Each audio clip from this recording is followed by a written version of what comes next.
Take a listen at the president of Burkina Faso, Captain Ibrahim Traore, explain the reason why he does not like traveling outside the country that much, unlike the case of his other fellow African presidents who like traversing the world every now and then. This is a revelation that the 37-year-old leader made in an interview that he granted to national and international journalists on the eve of the anniversary of his 3 years in power as president of Burkina Faso, on September 29, 2025, an interview in which he also recognized the State of Palestine, denounced Israel's current atrocities in Gaza and called for a two-state solution between Israel and Palestine to end this perennial conflict in the Middle East. Since you became head of state, you travel very little. The only country outside Africa you have been to is probably Russia, if I am not mistaken, and we saw your African counterparts in the United States with a sort of class photo with President Trump, and I give you a comment from a friend of mine, who told me Captain Traore would never have accepted that. Is it so? Listen, I don't travel much, as you said, and I went to Russia twice, but for very specific reasons. I may approach other partners for specific objectives. Other than that, I don't plan on going around the world like everyone else. Because for me, I believe you have to stay focused, work for your country. President Trump himself said America first. He is America first. He works for the interests of the Americans. And so I work for the interests of the Burkina Faso. If I have no interest there, what am I going to do? So one of the current geopolitics is of course the Israeli-Palestinian conflict.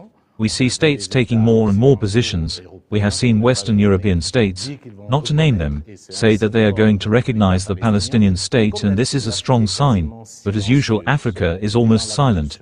It is the position of 36. Can you from Burkina Faso give a position that allows us to understand a little what Africa thinks about what we are experiencing today in the Gaza Strip? I cannot give you a position on who thinks what in Africa. Some Africans, you are an African leader. Because many African leaders have a different way of seeing things. This is the misfortune of Africa, if I may say so. We are not united. We don't go the same way. Some are afraid, some are in trouble, some are there for other people's interests. Listen, the West has brought people who grew up at home, doing everything at home, to come and make them African heads of state. So they are the ones who control all of this, and therefore Africa cannot have an opinion, but I know that deep down, no one would like to see what is happening there happening at home. But unfortunately on the African continent there is a similar situation in Congo. What are we even doing for the Congo or the Democratic Republic of Congo? How many millions of deaths are there? How many states have spoken? We ourselves are at war. Have you seen any African countries even speak out for Burkina Faso in the past 10 years? It's rare. It's rare. Whereas when you see in Europe they have a problem, everyone is united, people manage to quickly find solutions. The United States is the same. But Africa has this problem. You see, they've been fighting us for 10 years. You have not heard anyone speak up for Burkina Faso at the international institutions level, nor Mali nor Niger. Our people are dying, it's not their problem. Congo is dying, it's not their problem. Last time I tried in one of my lyrics to try to talk about how many million deaths there are. Sudan, look how it is tearing itself apart. There are already many conflicts on our soil and we cannot even speak out. So how are we going to report the voice of others? So we Africans have to win over. Is Burkina Faso ready to recognize the Palestinian state? Why not? It's a state. It is a state and we don't have a problem recognizing a Palestinian state. No, what's happening there is very serious. I believe that the Palestinian state exists and must exist. Otherwise this war will never end. Where we're going is that it will never end. Just when you think it's going to end, it starts again with a vengeance. And we'll continue like this. But I also think that there is a lot of responsibility in the countries around there, because it is their region and people must be able to give voice to a solution to this conflict.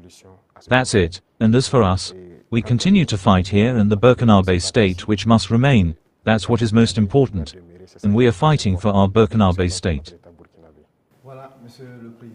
So, Mr. President, we have reached the end of our 90 minutes with the press. Thank you for your availability and thank you for this wonderful opportunity offered to the national and international press. But before we part, Mr. President, Do you have a special message for the people of Burkina Faso on the eve of the 3rd anniversary of your accession to the highest office? For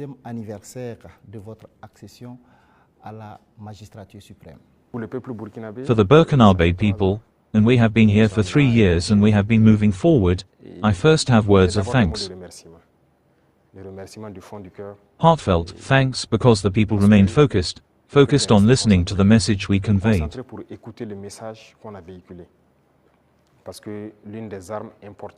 Because one of the important weapons we have used is also communication.